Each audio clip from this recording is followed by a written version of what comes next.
Hello আমার দুষ্টু প্রিয় মিষ্টি বন্ধুরা। বন্ধুরা তোমরা সকলে কেমন আছো? আশা করি তোমরা সকলে অনেক অনেক ভালো আছো। বন্ধুরা তোমাদের জন্য নতুন একটি গল্প নিয়ে চলে আসলাম। বন্ধুরা গল্পটি শেষ পর্যন্ত দেখলে আপনাদের দাঁড়িয়ে যাবে, আপনারা হাতের কাজ করতে বাধ্য হবেন। চলুন বন্ধুরা কথা না বাড়িয়ে গল্পটি শুরু করি। একটা অতি পুরানো গোডাউনের সামনে দাঁড়িয়ে আছি। চারদিকটা পুরো নিস্তব্ধ, দূর দূরান্ত পর্যন্ত কোনো গাড়ি নেই, একদম মানবশূন্য। প্রথমত এমন এক জায়গায় দেখে কিছুটা অবাক হই, কিন্তু তখন আমার মস্তিষ্ক বারবার এটা মনে করিয়ে দিচ্ছিল যে কি আমার রিয়ানে অ্যাক্সিডেন্ট হয়েছে, তাকে যে করেই হোক রিয়ানের কাছে যেতে হবে। আমি সেই নাম্বারে আবার ফোন করি। ফোনটি ৩-৪ বার রিং হতেই ফোন রিসিভ করে। তারপর আমি বিচলিত কণ্ঠে তাকে জিজ্ঞেস করি, রিয়ান কোথায়? সে প্রতিউত্তরে বলে, গোডাউনের ভিতরে আর সাথে সাথে ফোনটি কেটে দেয়। তখন আমার মাথায় শুধু রিয়ানই ঘুরছিল, যার ফলস্বরূপ আমার মনে একবারের জন্যেও এই কথাটি মস্তিষ্কের তীর সীমানায় আসেনি যে রিয়ান এখানে কি করতে এসেছিল বা কেন এসেছিল। আমি ধীর পায়ে ভিতরের দিকে অগ্রসর হই। ভিতরটা আবছা অন্ধকারে ঘেরা, তার উপর নাকে বারবার কেমন এক উটকো গন্ধ এসে বাড়ি খাচ্ছে। বুঝাই যাচ্ছিল যে এই গোডাউনটি হয়তো বা অনেক দিন ধরে বন্ধ হয়ে পড়ে আছে। আমি এইসব তোক্কোয়া না করে কান্না মিশ্রিত কণ্ঠে রিয়ান রিয়ান বলে ডাকতে থাকি, কিন্তু প্রতিউত্তরে কোনো সাড়াশব্দ পাই না। আমার এইবার ভয় করতে শুরু করে, তাও সাহস জুগিয়ে রিয়ানের নাম অনাবরত নিতে থাকি। তখনই চারদিকে লাইট জ্বলে উঠে। আমি এইবার আলো রশ্মি প্রতিফলিতর ফলে চোখ খিচে বন্ধ করে ফেলি। কিছুক্ষণ পর ধীরে ধীরে চোখ খুলতে শুরু করি। চোখ খুলে সামনে আরিয়ানকে দেখে চমকে যাই। আরিয়ান আমার দিকে তাকিয়ে বিশ্রী হাসি দিচ্ছে, যা আমার শরীরে কাটার মতো বিচ্ছে। কিন্তু তখনও আমার মাথায় শুধু রিয়ানই ঘুরছিল, তাই আমি আরিয়ানের মুখভঙ্গি এড়িয়ে তার উপর প্রশ্ন ছুড়ে মারি, রিয়ান কোথায়? রিয়ানের সাথে কি করেছ তুমি? উফ হো sweetheart, you are so dumb. কেউ তোমায় ফোন করে বলল রিয়ান ব্রো এর অ্যাক্সিডেন্ট হয়েছে, আর তুমি তা বিশ্বাস করেও ফেললে, কোনো যাচাই বাছাই না করেই, আর এইখান পর্যন্ত এসে পড়লে। হায়রে ভালোবাসা, মানুষ ঠিকই বলে ভালোবাসা অন্ধ হয়। আজকে দেখেও নিলাম, মুখ বেঁকিয়ে। কি বুঝাতে চাচ্ছ তুমি? উফ dumbo. For your kind information, Riyan bro একদম ঠিক আছে, তার কোনো অ্যাক্সিডেন্ট হয়নি। তোমাকে এখানে আনার জন্য এইসব কারসাজি করা। You bastard.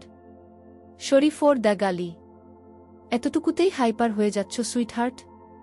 তাহলে পরবর্তীতে যা হতে চলেছে তা কিভাবে সইবে তুমি? আমি নিজের রাগ কোনো মতে সংযত রেখে নিজেকে শান্ত করার চেষ্টা করি। তারপর কিছু সাহস জুগিয়ে বলি, এর আগের বার তো কিছু করতে পারিনি, কিন্তু এইবার তোমার এমন অবস্থা করব যে পানিও নসিব হবে না তোমার। সবাই জানবে এই ভালো মানুষ রূপে নর্ক শুকে। হাহ, নাইস জোক। তুমি না আমার আগে কিছু করতে পেরেছ, না এখন কিছু পারবে, কিন্তু আমি তোমার সব কিছুই করতে পারব। রাস্তার মেয়ের চেয়েও বা যে অবস্থা হবে তোমার, দেখবে কিভাবে। Wait a few seconds. এই বলে পকেট থেকে মোবাইল বের করে কি যেন বের করতে থাকে। তারপর তা আমার সামনে ধরে। তারপর আমি যা দেখি তাতে আমার মাথার উপর আসমান ভেঙে পড়ে। মোবাইল স্ক্রিনে আমার আর আরিয়ানের ছবি। ছবিগুলোতে বোঝা যাচ্ছে যে আমরা অতি ঘনিষ্ঠ হয়ে আছি। আরিয়ান একের পর এক ছবি দেখিয়ে চলেছে। সবগুলোতে আমরা খুব ঘনিষ্ঠ হয়ে আছি। এইসব ছবি যে কেউ দেখলে চোখ বন্ধ করে বলে দিবে যে আরিয়ানের সাথে আমার কোনো ঘনিষ্ঠ সম্পর্ক ছিল। আমি এইসব দেখে বলি, মিথ্যে, সব মিথ্যে। এই ছবিগুলোতে থাকা মেয়ে আমি না। কান্না করতে করতে, হ্যাঁ জানি এই ছবিতে থাকা মেয়ে তুমি না, অন্য কেউ। তার জায়গায় শুধু তোমার চেহারাটা বসিয়ে দেওয়া হয়েছে। বাট কথা হলো এইটা শুধু আমি আর তুমিই জানি এটা তুমি না। বাকিরা তো আর জানে না, আর তারা জানবেও না। যখন সকলের সামনে আমি এইসব ছবিগুলো ভাইরাল করব, তখন তোমার ইমেজটা গিয়ে কোথায় দাঁড়াবে ভেবেছ? রিয়ান ব্রো এই তোমার ব্যাপারে কি ভাববে? যে তার হবু বউ আগেই তার ফুপাতো ভাইয়ের সাথে। চুপ, একদম চুপ। আর একটাও বা যে কথা বলবে না। কেন করছো এইসব? কি চাই তোমার? কান্না করতে করতে এই তো মূল কথা এসেছ। So the fact is I want you. যে কাজ 6 বছর আগে পূরণ হয়নি তা এখন পূরণ করতে চাই। আই সোয়ের এই ছবিগুলোর কথা কেউ জানবে না। এইটা কোনো দিনও সম্ভব না। আমি পারব না। আমার কথা যদি না মানো তাহলে একবার ভেবে দেখ কি হবে। যখন এই ছবিগুলো রিয়ান ভাই দেখবে তখন কি হবে? তোমাকে নিষ্ঠা বলে দূরে সরিয়ে দিবে। তোমাকে ছুঁড়ে ফেলে দিবে। তোমার গলায় চরিত্রহীনা ট্যাগটা লেগে যাবে। কোথাও মুখও দেখাতে পারবে না। ঘৃণা করবে তোমায়, শুধু ঘৃণা। তখন তোমাকে আমি এমনেও মিসইউজ করতে পারব। আমার কাছে তো তোমাকে ধরা দিতেই হবে। You have no other choice. আমি কিছু না বলে মূর্তির ন্যায় চুপচাপ বসে থাকি। নিতে পারছিলাম না এইসব কিছু। অবশ্য আমার জায়গায় অন্য যে কোনো মেয়ে থাকলেও হয়তো সহ্য করতে পারত না। একটা মেয়ের যখন আপত্তিকর ছবি বের হয় তখন তাকে যে কী পরিস্থিতিতে পড়তে হয় তা শুধু একটা মেয়েই বুঝতে পারবে। চারদিকের মানুষ আর সমাজ একজোট হয়ে মেয়েটির উপর এক গাধা অপবাদ আর অপমান ছুঁড়ে মারতে পারে।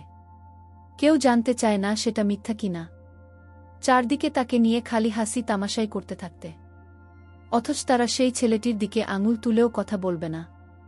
সে আগের ন্যায় খোলামেলা ভাবেই চলাফেরা করতে পারবে। আসলে আমাদের সমাজই এমন। যত যাই হোক দোষ মেয়েরই হবে। আমার চোখ দিয়ে অনবরত অশ্রু গড়িয়ে পড়ছে। কেননা আমি যে এই সমাজের এই রূপ থেকে বেশ পরিচিত। 6 বছর আগে যে আমি এই সমাজ নামক জাতির অপমান আর অপবাদের শিকার হয়েছি। আমাকে কিছু বলতে না দেখে আরিয়ান বলে উঠে, উফ, দিস মেলোড্রামা। আচ্ছা যাও, 2 দিনের টাইম দিলাম। এই 2 দিনের মধ্যে যদি তুমি তোমার সম্মতি আমাকে না জানাও তাহলে এই ছবিগুলো সকলের কাছে পৌঁছাবে। আর সবার আগে রিয়ান ব্রো এর কাছে যাবে। এখন তুমি যেতে পারো। আমার এখন আরও কাজ আছে। আমি একবার আরিয়ানের দিকে তাকিয়ে দেখি। সে তৃপ্তির হাসি হাসছে। আমার এখন নিজের প্রতি নিজের এই ঘৃণা লাগছিল। আমি কিছু না বলে দ্রুত পায়ে সেখান থেকে চলে আসি। আমার এইবার নিজের প্রতি রাগ হতে লাগল। ভীষণ রাগ। নিজেকে শেষ করে দিতে ইচ্ছে করছে। এই আরিয়ান নামক কালো ছায়া আমার জীবন একদম অভিশাপ স্বরূপ, যে প্রত্যেকবার আমায় ভেঙে চুরমার করে দিয়ে যায়। বাসায় আসতেই রিঙ্কি আর আরশি এক গাদা প্রশ্ন আমার দিকে ছুঁড়ে মারে। তখন আমি রিয়ানের অ্যাক্সিডেন্টের কথা শুনে এতটাই বিচলিত ছিলাম যে ওদেরকে কিছু না বলেই দৌড়ে বেরিয়ে যাই।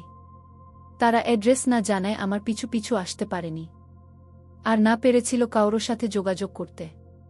বল্ড, রিয়ান কেমন আছে? আরিশা, তিনি ঠিক আছে। আর তার কিছু হয়নি। কেউ মজা করেছিল। What the hell? এইসবের মানে কি? কে করেছিল এইসব জানিস? রিঙ্কি? না, জানি না।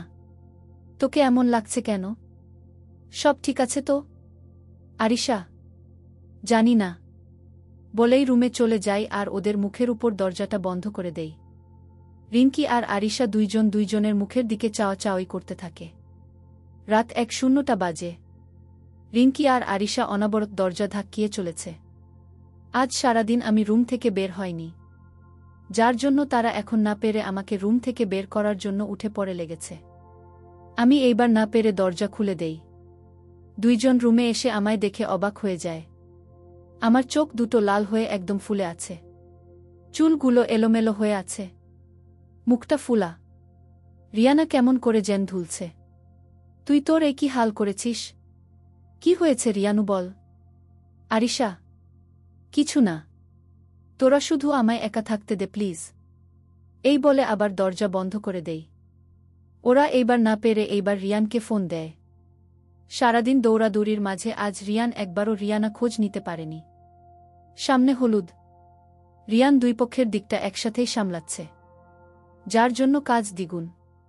যেহেতু রিয়ান একা হাতে সব সামলাচ্ছে সেহেতু তার উপর কাজের চাপ একটু বেশি। স্বস্তির নিঃশ্বাস নেওয়ারও সময় নেই। রিয়ান ব্যাস দিনভর ক্লান্তি নিয়ে একটু শুয়েছিল, ঠিক তখনই রিয়ানের মোবাইলটা বেজে উঠে। রিয়ান বেশ বিরক্তিকর একটা ভাব নিয়ে মোবাইলটা হাতে নেয়। তারপর আরিশার নাম্বার দেখে তার ভ্রুটা কুঁচকে আসে। রিয়ান ফোন ধরতেই আরিশা বলে উঠে, রিয়ান, আপনি প্লিজ একটু তাড়াতাড়ি আসেন। রিয়ানা সেই দুপুরে বাসায় এসে নিজেকে ঘর বন্দি করে ফেলেছে। কিছুতেই দরজা খুলছে না। আপনি প্লিজ একটু জলদি আসেন।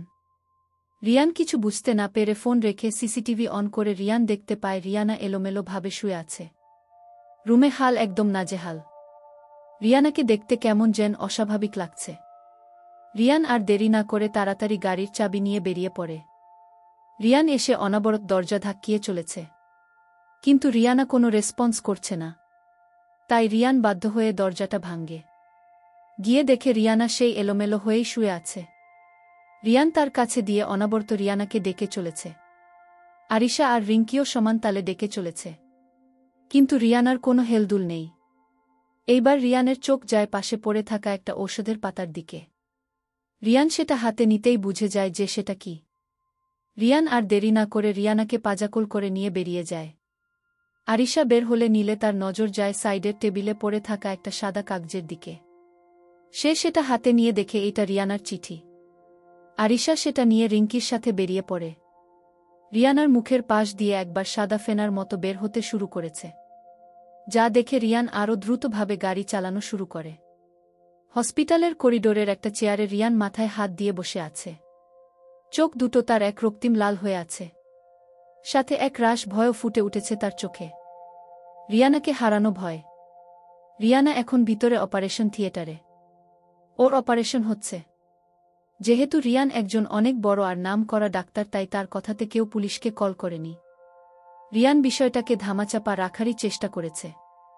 কিছুক্ষণ আগেই ডাক্তার এসে বলে গিয়েছে যে রিয়ানা এখন বিপদমুক্ত। তার পেট ওয়াশ করে সকল স্লিপিং পিলস বের করা হয়েছে।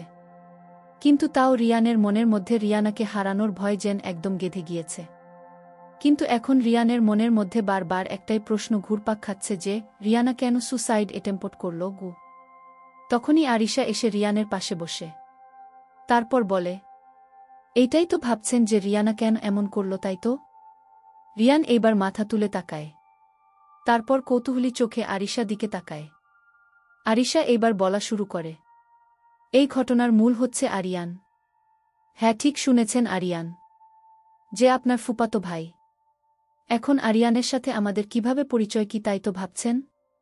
তাহলে শুনুন, এই কাহিনী এখনকার না, আরও 7-6 বছর পুরানো। যখন আমরা সবে মাত্র এইচএসসি পাশ করে মেডিকেলে চান্স পাওয়ার জন্য কোচিংয়ে ভর্তি হই। রিয়ানা, আমি আর রিঙ্কি সেই কলেজকালীন থেকে বন্ধু।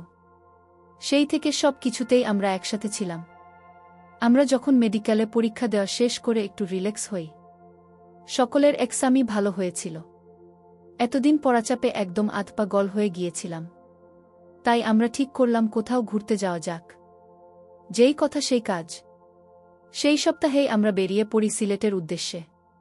সিলেটে আমরা গিয়ে রিঙ্কির এক আত্মীয়ের